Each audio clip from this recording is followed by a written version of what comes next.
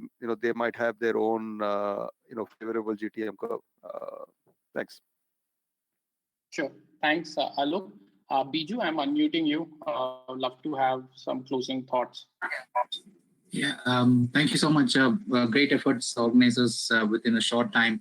Wonderful ideas. One quick thing which I was thinking is there's some few of the startups with the summary of their needs. We would be happy to post in the Global COVID Innovation Index, which we've created with links. So, other companies and also the support structure, especially the grants and things which is listed in our platform, can kind of matched with the needs of startups coming here, and we could just help them to accelerate the process. So it's great. Would like to take it offline. Thank you. And Shiva, I would love to have closing thoughts from you as well. I've just unmuted you. Thank you, Paras. It was really great to see so many ideas. And in fact, I was suggesting earlier to Arun that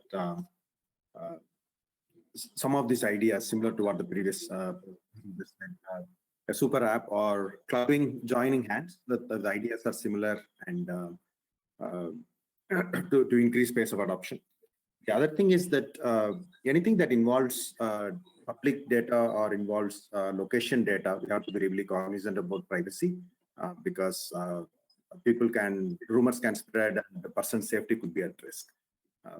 Outside of that, there are quite a bit of these ideas that are, with little bit of refinement, they can cross the privacy, both the privacy barrier and the adoption barrier. So I look forward to connecting with some of this later offline and carrying for more discussions. Thanks, Shiva. So in closing, let me thank all the panelists and all the attendees who've come to really spend their 2 hours and look at the projects. Just as a reiteration, we will have more teams develop in this following week as well. And we'll send like a demo day link again, most likely, which will be held for next Sunday. I thank all the teams who've come together without any incentive, without having to know each other and build these projects. And special mention for all the developers who've been working behind the scenes to get these projects out. And lastly, I want to thank the organizing team that has been working really hard. So allow me to acknowledge members of the organizing team, Satish, Spursh, Arun Patre, Vivek, Akash, Shruti, Cynthia, Kriti, Ankijan, and many others. So,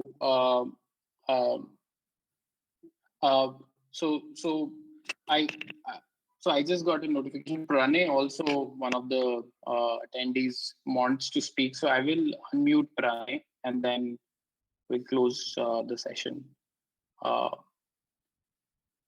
Pranay, I have unmuted you. Love to have some closing remarks. Yes. Thank you so much. First of all, big thanks to the organizers and presenters for putting this through. It is overwhelming to see the ecosystem coming together for the overall preparedness and mitigation of COVID-19. And as someone who is working with the government, I think it's a great opportunity to see the private sector coming up and augmenting the efforts that the government is putting in. I would just want to leave the meeting with 2 thoughts. The first thought is that in the presentations today, there have been very novel ideas that have come together, but eventually we'll have to see a way to kind of collaborate amongst the ideas as well, because I saw that a lot of ideas were complementary to each other.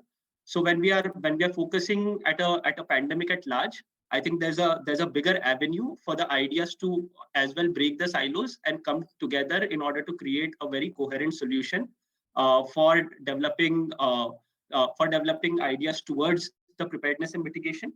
And the second thing, again, by the virtue of wearing a hat of a government official, what I would strongly recommend the presenters to think about is the scalability and the sustainability aspect of it, because we are talking about numbers that are unprecedented. We are talking about a situation that is unprecedented. So it is extremely important that you have that checklist in place, which ensures the sustainability and scalability of your idea, so that necessary connections and necessary ecosystem support can be leveraged by partnering with the government. These are the 2 cents from my side. Thank you. Thanks, Pranay, and thanks everyone again for your time. We will send a recording of this demo session in the email as well. And again, we will also, throughout the next week, Monday, Tuesday, we'll connect everyone who's posted comments or requests for help or feedback with the teams. And we will have a follow-up demo next Sunday as well. Until we are able to have COVID in control, I think it's important that the tech teams continue building whatever they can. But most importantly, of course, we can never replace the work of government, doctors, medical workers, and healthcare workers. But whatever the tech community can do, we are just trying to do our best. So thank you, everyone. Bye-bye. Hello, guys. Just a quick comment. I wanted to take this opportunity to also make a show of thanks to Paras. This idea of Coronathon was his. What started off as a tweet has become a community of nearly 2,000 people, and we have around 40 plus projects at this point. And it's all thanks to Paras's leadership and the direction he's shown and the drive he's put in every single day since last weekend. So thanks a lot, Paras. We're very honored to be working with you as well. Thank you so Thanks, much. Satish. It's truly a community effort. So I was the one to kickstart it, but truly it's the community effort and volunteer driven. So thank you. Look forward to next demo next Sunday. Bye-bye. Have a safe week ahead.